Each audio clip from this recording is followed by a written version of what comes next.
we have Alexander, Mr. Rod Rosenstein, one of your favorite cast of characters in the Russiagate hoax, a pivotal character actually in the Russiagate hoax, the Mueller witch hunt.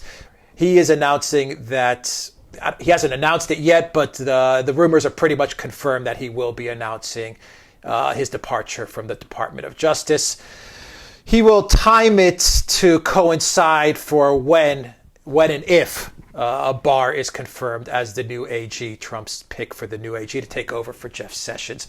What do you make of Rosenstein's departure or impending departure from the Justice Department? Well, I mean, the reason he's going is because he's going before he's pushed, because I find it very difficult to believe that William Barr, judging from that memo that we discussed a few days ago in one of our programs, and which I read, in which he comments about some of the things that Mueller is doing, I cannot imagine that William Barr will have any time for Rod Rosenstein. Now, Rod Rosenstein has not, in my opinion, gained the kind of attention that he deserves as the person who, in some ways, has created this whole Russiagate nightmare. It was Rosenstein who provided the memo that brought about the downfall of James Comey, the former director of the FBI. It was Rosenstein who had already signed off on some of the FISA warrants that resulted in the undoubtedly illegal monitoring surveillance of Carter Page. It was Rosenstein who clearly gave credence to the Steele dossier, which was part of the application for the FISA warrants that led to that surveillance of Carter Page. And of course, it was Rosenstein who then appointed Mueller special counsel to head what was at that point a counter-espionage investigation. I mean, there are big question marks about whether that is appropriate or even legal. Gave some kind of huge sweeping mandate to Mueller, which we've never actually been shown, because the one that Rosenstein published is apparently only a truncated version of it, which doesn't give any sense of the full extent of what Mueller is allowed to do, and which then green-lighted it as Mueller has gone far beyond the scope of whatever investigation into collusion between Russia and Trump is supposed to have taken place. So we now see investigations going on into all sorts of completely unrelated things, with a trial of Manafort on essentially fraud and tax evasion charges, no connection to collusion. We've seen people like Flynn and Papadopoulos convicted of process crimes, which Mueller himself has essentially created by asking them questions which were effectively perjury traps. We've seen an investigation that's gone completely out of control because Rosenstein has allowed it to, and which has been investigating an obstruction of justice theory, which William Barr, a brilliant lawyer, has said quite clearly is wrong and has no constitutional basis. Yeah, Rosenstein, I would say, has been a conduit to implement, I would say, the insurance plan that struck at Lisa Page famously text about. You know, they said that the text about Plan B or the insurance plan to destabilize Trump. I think Rosenstein, and I think you've made a compelling case that Rosenstein was a central conduit to get that plan moving. I think he was more than just a conduit. I think he was instrumental in it. Right. And of course, there's this extraordinary story that we were hearing about a few months ago about how he was apparently talking, supposedly as a joke, but it seems a very strange joke, of having Donald Trump removed from office under the 25th Amendment of the Constitution because Donald Trump supposedly has mental problems. I mean, bizarre stuff, and certainly not something that a Deputy Attorney General of the United States should ever be joking about, especially when he's involved himself in this kind of investigation. So, I mean, I think that Rosenstein is a key player. I mean, he has been a central figure in the Mueller investigation, second only to Mueller himself. And given that he's been, for most of this time, Mueller's boss, and has allowed Mueller to go off on this extraordinary frolic of, plowing around, trying to find a crime which he can stick on Trump. I mean, right down to, to payments to ex-porn stars and people like that. I mean, I think that, Rosenstein is perhaps even more important in some ways than Mueller, because without Rosenstein's support, Mueller couldn't have done these things. Yeah, sometimes it's hard to tell who's the boss of who. Sometimes I look at Mueller and I think Mueller owns Rosenstein, is telling Rosenstein what to do. I mean, it's hard to keep track of these guys and the stuff that they're doing. We don't know what the internal dynamic between the two men is and who is the dominant one over the other. But I mean, the fact of the matter is, in some ways, it doesn't even matter, because Rosenstein is the Deputy Attorney General of the United States. He was the person put in charge by Jeff Sessions of supervising Mueller. He's not supervising Mueller. The buck stops with him. I think he knows perfectly well that when William Barr comes in, William Barr being a very different type of person to Jeff Sessions, I mean, he's out and he's going before that point comes. Yeah, and I think that Rosenstein should have recused himself a long time ago. The minute that his signatures appeared on those FISA warrants, I mean, that alone is enough cause for him to have recused himself from this entire business. It was a huge conflict of interest. He should never have been involved in it at all. I mean, he was in no position to supervise an investigation in which he had played already such a deep role previously, and such a controversial role as well. I think that's obvious, and it's dismaying to me that so few people say it. Do you think that Rosenstein's going to time his departure to coincide with maybe Mueller dropping the final result of his witch hunt, his Russiagate witch hunt? Well, a couple of...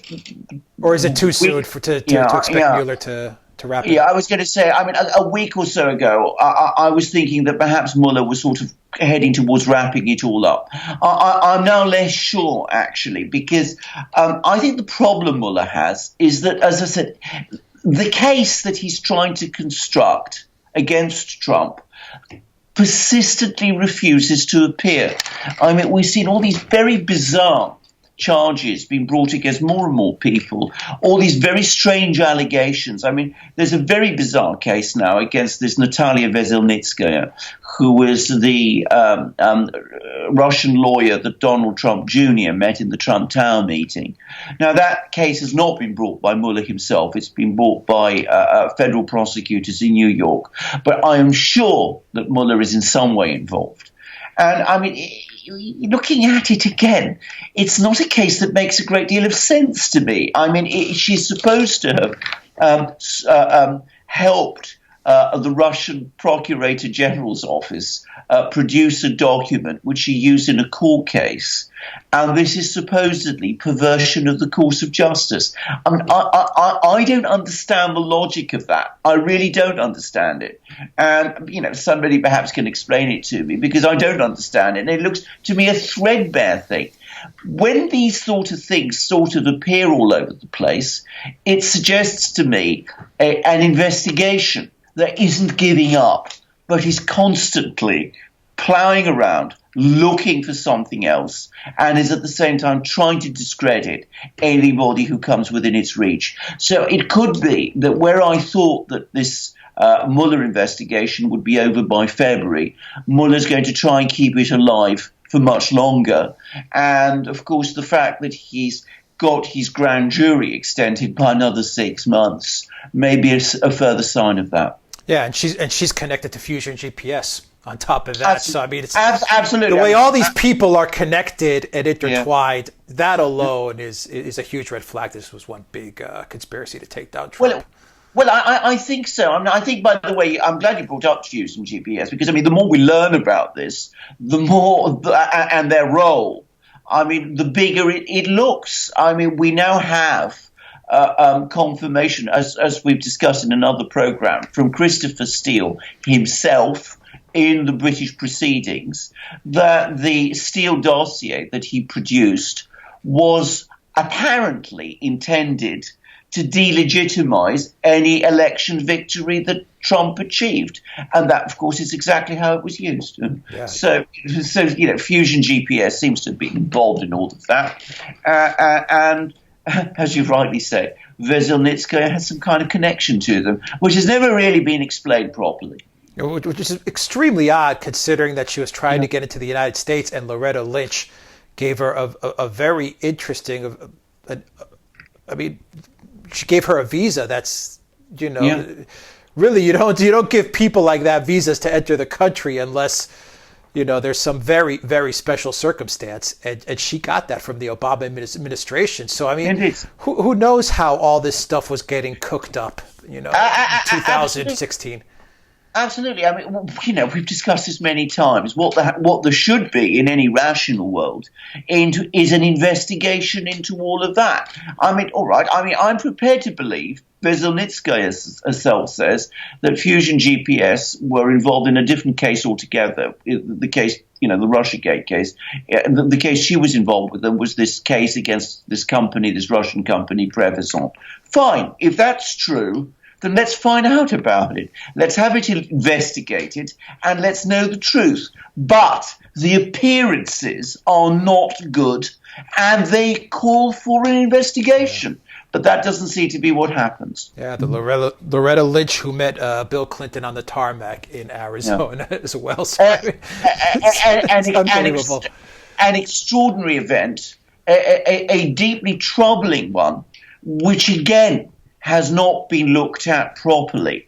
As I said, I found that particular incident at a time when Hillary Clinton was being investigated by the Justice Department, this meeting between Loretta Lynch and Bill Clinton at the airport, a really strange one. I mean, I'm going to use it. I'm going to say sinister one, frankly. That it looks to me like a straightforward case of intimidation. And yet, as I said, nobody's looking into it. And instead, what we have, as I said, is this very strange case against Veselnitskaya. We've had this very strange case against Donald Trump. Not Donald Trump. Paul Manafort. Sorry. Right. There's been no case of any kind against Donald Trump, and it's important to stress that. But now there's this case against Manafort, which is, that he apparently... Right, let's move on to that, yeah. Do you want to ask me? I mean, go ahead, yeah. I mean, that apparently he shared some polling data with, a businessman, a Ukrainian businessman, who supposedly has Russian connections. I mean, I don't even know what that means exactly. Yeah. But, I mean, big deal. I mean, what does that mean? What does that prove? Polling data? Polling data? What does that mean? What polling data about what?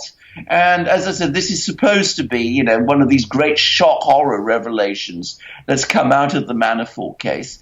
I mean, it amounts to nothing. And by the way, as I understand it, he denies it anyway. So, I mean, really? Yeah, I mean, but the mainstream media is running with it. And of course, they hear the word Russian and Paul Manafort in the same sentence. And all of a sudden, there's some sort of connection. And you've stressed many times, and maybe this is a proper time and place for you to stress once again, that Paul Manafort was lobbying in Ukraine on behalf of Obama, to the benefit of Obama, and to the detriment of Russia and Putin. This is indisputable. I mean, this is not controversial. This is an absolute fact. It has been admitted by agencies of the United States government, including people within the State Department. Whilst Manafort was in Ukraine advising former Ukrainian president Viktor Yanukovych, he was lobbying on behalf of the United States to get Yanukovych to distance Ukraine from Russia and to sign this benighted association agreement with the European Union, which caused all that trouble and which has led to the Ukrainian crisis and the Ukrainian civil war. I mean, that was what Paul Manafort was doing in Ukraine. He was also, of course, busy making himself very rich, but, that's another side to it. There is no evidence that he acted for the Russians. The evidence, on the contrary, proves that he was acting against them. And it is astonishing that this fiction that he was acting on behalf of the Russians, not a fiction, it's a lie, continues to be promoted to the extent that it is. Yeah, if Manafort was a Putin puppet, God, was he a bad puppet? I mean, well, he wasn't a Putin puppet. Yeah, that's the point. No, everyone presents that narrative that he was. Yeah. Exactly. I mean, he had some connections in the past with people like Oleg Deripaska and various Russian business people. But in Ukraine, he was acting on behalf of the United States. There is no reason to think that he has ever acted on behalf of Russia at any time in his career. In fact, as we know, he was even involved in trying to get Julian Assange brought to the United States when he was talking with the Ecuadorians shortly before he was arrested. Paul Manafort is not someone who was working for Putin at any time, and that fiction, that nonsense, needs to be put to sleep as soon as possible. Yeah, Manafort, to put it even more bluntly, Manafort was no friend of Russia, was no friend of Putin. As a matter of fact, all he did by pushing the Ukraine, the Maidan conflict was that he created a whole world of trouble for Russia in that region. Exactly. I mean, Paul Manafort was first and foremost a friend for himself. He was a friend of John Podesta, who does very similar work to the kind of work that Paul Manafort does, only on a much bigger scale. And of course, in Ukraine and in other places, he was working on behalf of the United States and not against it. Yeah, friends with Podesta, who was also, by coincidence, the campaign chair for Hillary Clinton as well. So once again, all these guys, they're just all interconnected. Well, they're the swamp. Yeah. They are the swamp. I mean, you've talked about the swamp. All the people we've talked about up to now: Fusion GPS, Podesta, Manafort. Dare I say it, Rosenstein? They're all part of the swamp that Donald Trump has failed to drain. Yeah. Alexander Mercouris, Editor-in-Chief of the Duran. Thank you very much, guys. If you like this video, click on the subscribe button down below. Share the channel with everybody that you know, and click that like button as well. Go to the Duran shop, pick up a t-shirt. It really, really helps us out. You can get a copy of this show in audio format on Soundcloud and iTunes. So follow us on iTunes or Soundcloud as well. And go to theduran.com to read articles that Alexander links up to every day. Thank you, Alexander. Until next time, everybody, take care.